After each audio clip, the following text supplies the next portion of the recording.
আসসালামু আলাইকুম রহমতুল্লাহ বারকাত নাহমাদুনুসল্লি আলা রসুলিল করিম। প্রিয় ইমানি দিনী ভাই ও বোনেরা, আপনারা ইতিমধ্যে জেনেছেন যে রোজা ঈদ পালনের ব্যাপারে আমাদের দেশে চরম একটা বিভ্রান্তি আছে। কেউ রোজা ঈদ সৌদির সাথে করতে চায়, কেউ ভিন্ন দেশের সাথে করতে চায়, আর আমরা চাঁদ দেখার উপর নির্ভর করে রোজা ঈদ পালন করি।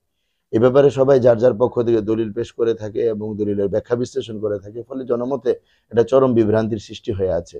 এই বিভ্রান্তি নিরসনের জন্য আমরা একটি বই, মুসলমানদের রোজা ঈদ নামে এবং একটি নকশা এবং ছোট্ট একটি বই রচনা করেছি আলহামদুলিল্লাহ।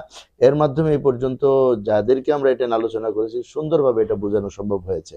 কারণ রোজা ঈদ পালন করতে গেলে, তাদের ফতোয়া মানতে গেলে যে প্রায় 21টা সমস্যা হবে, যে সমস্যার কোনো সমাধান নেই, এবং চাঁদ কিভাবে উঠে, কোন দিক দিয়ে, কখন, কিভাবে দেখা যায়, এই আলোচনাটা পুরো এখানে নকশার মাধ্যমে এটা আলহামদুলিল্লাহ দেখানো হয়েছে।